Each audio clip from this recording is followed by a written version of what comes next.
लघुत्तम समवर्ती, इसे लसा भी बोला जाता है और अंग्रेजी में लोएस्ट कॉमन मल्टीप्ले और शॉर्टकट में एलसीएम। इसकी परिभाषा है वह सबसे छोटी संख्या है जो दिए गए सभी संख्याओं से पूर्णतः विभाजित होता है, उन सभी संख्याओं का लसा कहलाता है। जैसे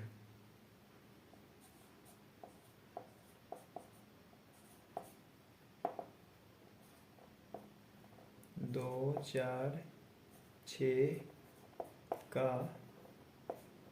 लसा। देखिए 2, 4, 6 का लसा वह संख्या होगा, वह सबसे छोटी संख्या होगा जो 2 से और 4 से और 6 से विभाजित हो, तो वह संख्या है 12। यदि हम 5, 10 और 15 का लसा निकालेंगे तो इसका लसा 30 है, क्योंकि वह छोटी से छोटी संख्या 30 ही है जो 5 से भी और 10 से और 15 से विभाजित होता है। लसा निकालने के लिए कई विधियां हैं। यहाँ हम सबसे पहले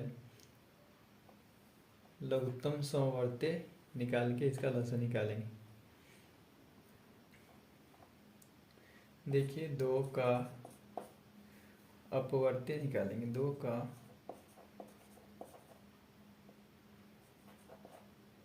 अपवर्ती 2, 4, 6, 8, 10, 12, 14, 16, 18,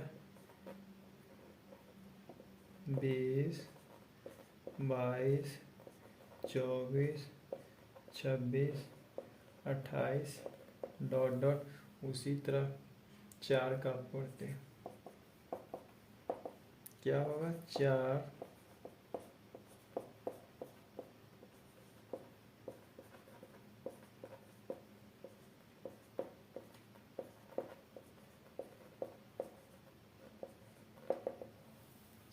6 का अपवर्ती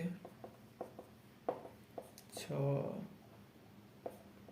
12, 24, 36, 42, 48, 54 ... अब इसमें देखना है वैसा अपवर्ती जो सबसे छोटा हो, लघुत्तम हो। लघुत्तम का अर्थ होता है सबसे छोटा। तो देखिए वैसा समअपवर्ती, वैसा अपवर्ती जो तीनों संख्याओं के अपवर्ती में कॉमन है। देखिए तो वो संख्या है 12, 24 भी है और सारी संख्या हो सकती हैं जो दोनों संख्याओं के अपवर्ती में कॉमन होगा। तो हमें देखना है लघुत्तम। तो लघुत्तम और लघुत्तम समअपवर्ती जो समान हो और दिए गए सभी संख्या में उपस्थित हो, सर्वनिष्ठ हो, तो वह संख्या है 12। तो इसीलिए 2, 4, 6 का लसा कितना होगा? 12 होगा।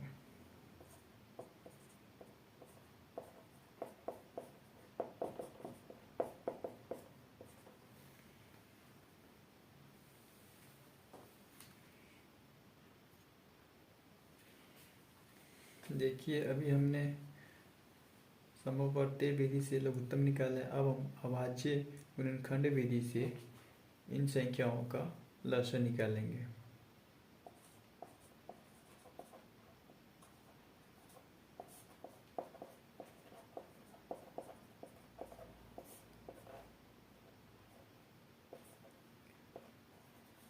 अभाज्य गुणनखंड विधि द्वारा 2 का अभाज्य गुणनखंड करेंगे तो इसे हम लिख सकते हैं 1 गुने 2। 4 को हम अभाज्य गुणनखंड करेंगे तो इसे 2 गुने 2 लिख सकते हैं। और 6 का अभाज्य गुणनखंड करेंगे तो इसे हम 2 गुने 3 या 3 गुने 2 भी लिख सकते हैं। अब देखिए इन सभी में कॉमन क्या है? 2, इसीलिए 2 4 6 का लसा हो जाएगा 2। जो सभी में कॉमन होता है उसे एक बार लिखा जाता है, और जो गुणनखंड कॉमन नहीं होता है उसे भी लिखा जाता है। एक को हम नहीं लिखेंगे क्योंकि एक किसी भी संख्या में यदि हम एक से गुना करेंगे तो संख्या में कोई परिवर्तन नहीं होगा। अब हम 2 लिखेंगे और 3 को भी गुना कर देंगे। इस तरह 2 दूनी 4 और 4 तिहाई 12। उसी तरह हम 5 का भी अभाज्य गुणनखंड करेंगे तो हम 5 के लिख सकते हैं 1 गुने 5। 10 का अभाज्य गुणनखंड करेंगे तो 10 को लिख सकते हैं 2 गुने 5। अभाज्य गुणनखंड 10 के 2 अभाज्य गुणनखंड 2 और 5 है। अभाज्य गुणनखंड करने का तात्पर्य यह होता है कि दिए गए संख्या में अभाज्य संख्या से भाग करके उसे गुणनफल के रूप में लिखा जाता है। देखिए 15 है तो 15 को यदि हम अभाज्य गुणनखंड करेंगे तो इसे लिख सकते हैं 3 गुने 5। देखिए इन सब में कॉमन है 5 कॉमन है, तो इसीलिए 5, 10 और 15 का लघुत्तम समवर्ती हो जाएगा 5 गुने 2 गुने 3। 5 दूनी 10, 10 तिहाई 30।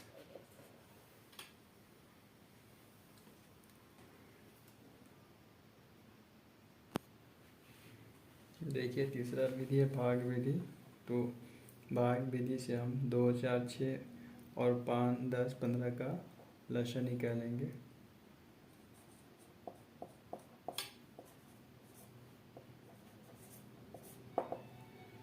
तो इस तरह 2 4 6 को हम लिखेंगे और इसमें सबसे छोटी अभाज्य संख्या से भाग देंगे। तो सबसे छोटी अभाज्य संख्या 2 है, 2 से भाग दें। 2 से 2 इकाई 2, तो यहाँ पे इसके नीचे भागफल लिखा जाता है। इसी तरह 2 से यदि हम 4 में भाग देंगे तो भागफल हमें 2 प्राप्त होगा। 2 से यदि हम 6 में भाग देंगे तो भागफल हमें 3 प्राप्त होगा। तो 3 हम यहाँ इस तरह लिख लेंगे।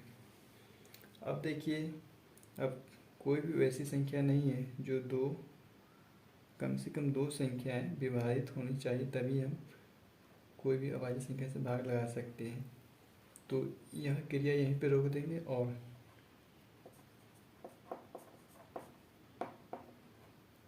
दो 4 6 का लसा क्या हो जाएगा 2 गुने 2 गुने 3। 2 दिन 4 4 3 12। इसी तरह 15 10 5 10 15 का 19। देखिए इसमें 2 से भाग नहीं लगेगा, 3 से भी नहीं लगेगा। कम से कम 2 संख्याएं विभाजित होनी चाहिए, तभी हम 2 से लगाएंगे। 2 से तो सिर्फ यहाँ 10 ही विभाजित होगा, 5 और 15 नहीं होगा। तो हम दूसरी अभाज्य संख्या लेंगे। 5 2 के बाद 3 लेंगे, 3 से फिर ये सिर्फ ये 15 कट रहा है लेकिन दूसरा संख्या नहीं कट रहा है, तो हम अगला अभाज्य संख्या लेंगे। तो अगली अभाज्य संख्या 5 है। देखिए 5 से इसमें भी भाग लग रहा है, 5 से इसमें भी और 5 से इसमें भी, तो हम 5 लेंगे। 5 इकाई 5, 5 दूनी 10, 5 तिहाई 15। अब कोई ऐसी संख्या नहीं है जो कम से कम 2 संख्याएं कटनी चाहिए। तो 5 10 15 का लसा हो जाएगा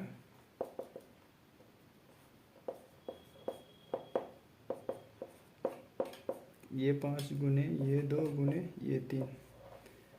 5 दूनी 10, 10 तिहाई 30। भाग विधि से हम बड़े बड़े संख्याओं का लसा निकालते हैं।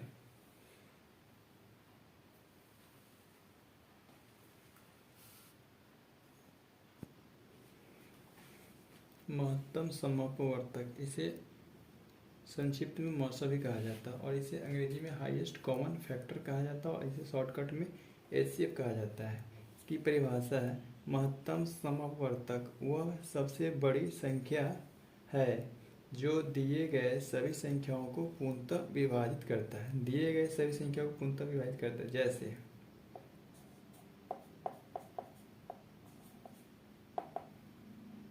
2, 4, 6 और 8 का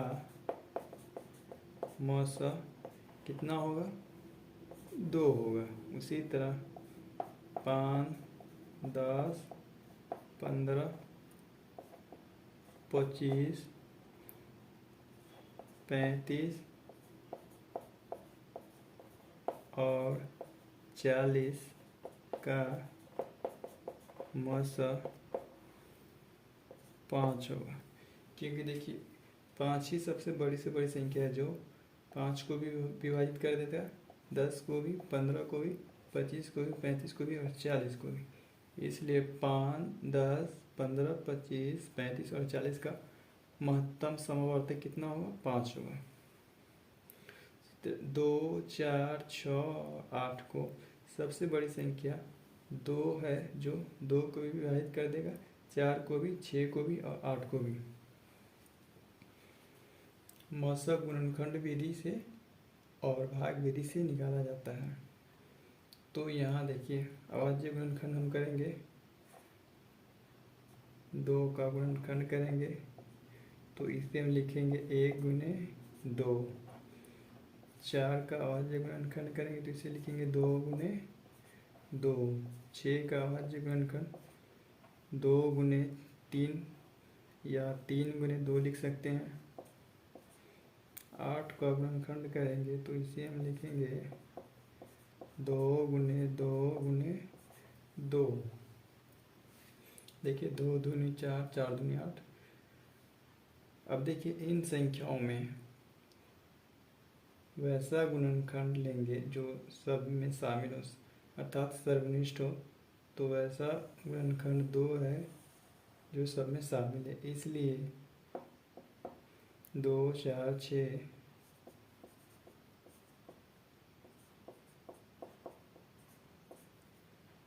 और 8 का एचसीएफ 2 होगा। ठीक उसी तरह 5 का भी हम अभाज्य गुणनखंड करेंगे।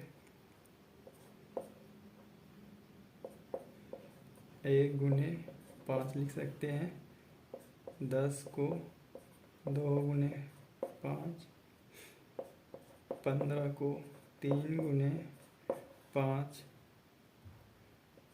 25 को हम 5 गुने 5 लिख सकते हैं। 35 को 7 गुने 5, 7 भी अभाज्य संख्या है। 40 को हम लिख सकते हैं 2 गुने 2 गुने 2 गुने 5। देखिए 2 दूनी 4, 4 दूनी 8, 8 पंचे 40। तो देखिए सर्वनिष्ठ हाईएस्ट कॉमन फैक्टर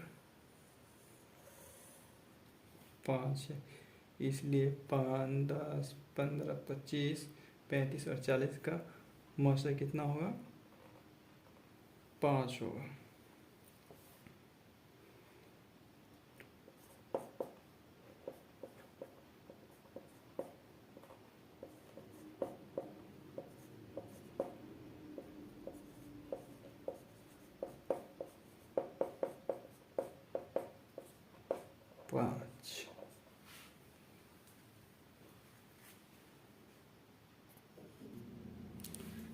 देखिए अब है लसा और मौसा में अंतर। लसा वह छोटी से छोटी संख्या होती है जो दिए गए सभी संख्या से विभाजित हो जाती है। तो देखिए 4, 6 और 8 से विभाजित होने वाली सबसे छोटी संख्या कौन है? तो वो है 24। जबकि देखिए 4, 6, 8 का मौसा वह बड़ी से बड़ी संख्या होता है जो दिए गए संख्या को विभाजित कर देता है। तो इस तरह 4, 6 और 8 को विभाजित करने वाली सबसे बड़ी संख्या 2 है। इस तरह देखिए लसा 5, 10 और 15 का लसा कितना होगा? तो वह संख्या होगा वह सबसे छोटी संख्या होगा जो 5 से भी विभाजित हो, 10 से भी और 15 से भी, तो वह संख्या है 30। जबकि देखिए 5, 10 और 15 का मौसा वह बड़ी से बड़ी संख्या होगा जो दिए गए सभी संख्या को विभाजित कर दे, तो वह संख्या है 5।